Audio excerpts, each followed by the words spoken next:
हर मुश्किल का हल अकबर बीरबल, ये जुमला तो आपने जरूर सुना होगा।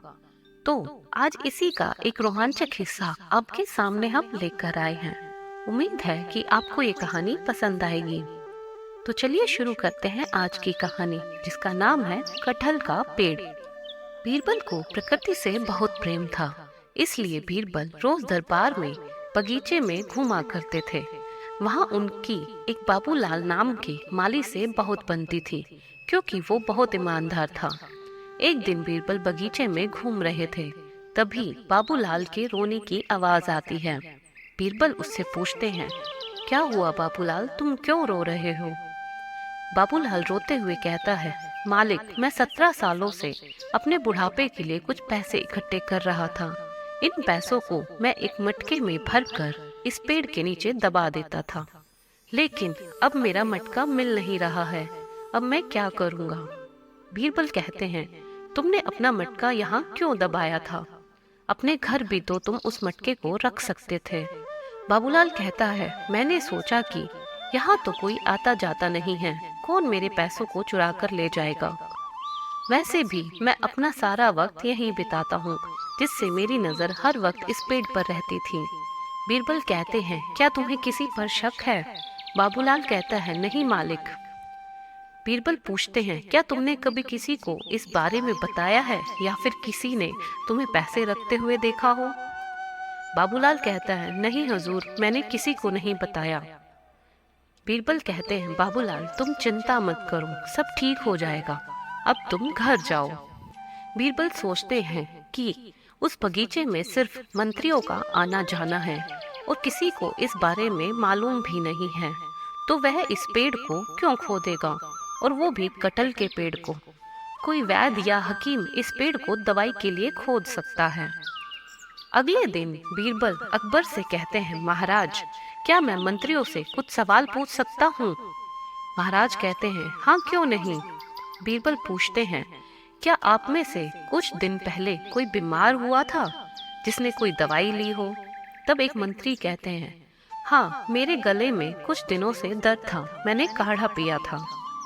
बीरबल पूछते हैं, काढ़ा बनाने के लिए जड़ी बूटियां कहाँ से आई? मंत्री बोला, मेरी पत्नी के मायके से। तभी दूसरे मंत्री उठकर कहते हैं, बीरबल, मेरे पेट में कुछ दिनों से कब्ज है, मेरे हकीम ने मुझे कुछ जड़ी बूटियां दी थी, जिससे मुझे 3 दिन में फायदा दिखा। तब अकबर कहते हैं, बीरबल, हमें कुछ भी समझ नहीं आ रहा है, तुम क्या कर रहे हो? बीरबल कहते हैं, महाराज, मैं आपको सब कुछ बाद में समझा दूंगा। महाराज बोले, ठीक है बीरबल, जैसा तुम कहो। बीरबल मंत्री से कहते हैं, क्या आप अपने हकीम को बुला सकते हैं? मंत्री बोला, हाँ क्यों नहीं। हकीम को दरबार में पेश किया जाता है। बीरबल हकीम से कहते हैं, मेरे पेट में 2 साल से कब्ज है, मैंने आपके बारे में सुना था कि आप बहुत अच्छी दवाई देते हैं। हकीम कहता है, मैं आपको ऐसी दवाई दूंगा जिससे आपकी कब्ज 2 दिन में सही हो जाएगी। जिस कब्ज से मैं इतने महीनों से परेशान था, क्या मेरी कब्ज वास्तव में ठीक हो जाएगी? आप इस दवाई के लिए कौन सी जड़ी बूटियों का इस्तेमाल करते हो? हकीम कहते हैं, वैसे तो मैं किसी को नहीं बताता हूँ, पर आप पूछ रहे हैं इसलिए बता रहा हूँ। इस दवाई को बनाने के लिए एक खास चीज की जरूरत पड़ेगी, और वह है कटहल के पेड़ की जड़ का अर्क। यह सुनकर सब चौंक जाते हैं। बीरबल कहते हैं, कटहल के जड़ का अर्क, अब तो मुझे और लंबे समय तक इंतजार करना होगा, क्योंकि इस पूरे राज्य में कटहल का पेड़ कहीं भी नहीं मिलेगा। हकीम कहता है, हुजूर, घबराने की कोई बात नहीं है, एक कटहल का पेड़ राजा अकबर के बगीचे में ही है। बीरबल कहते हैं, हकीम, मैं आपको सच बोलने का मौका देता हूँ, बाबूलाल के पैसे वापस करने का। बाबूलाल ने उस पेड़ के नीचे अपने पैसे दबा रखे थे, और वह उस बगीचे का माली है।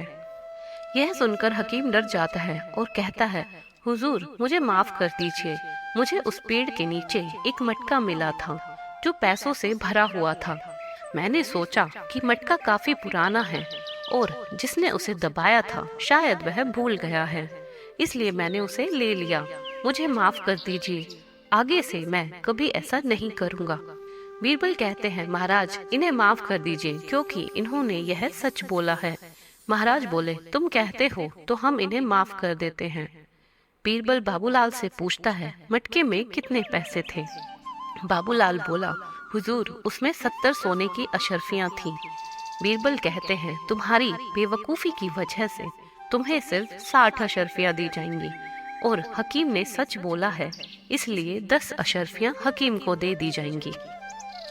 वीडियो को लाइक करें, शेयर करें, हमारे चैनल को सब्सक्राइब करें और बेल आइकन को प्रेस करें ताकि हमारी नई वीडियोस का नोटिफिकेशन आपको मिलता रहे। Thank you.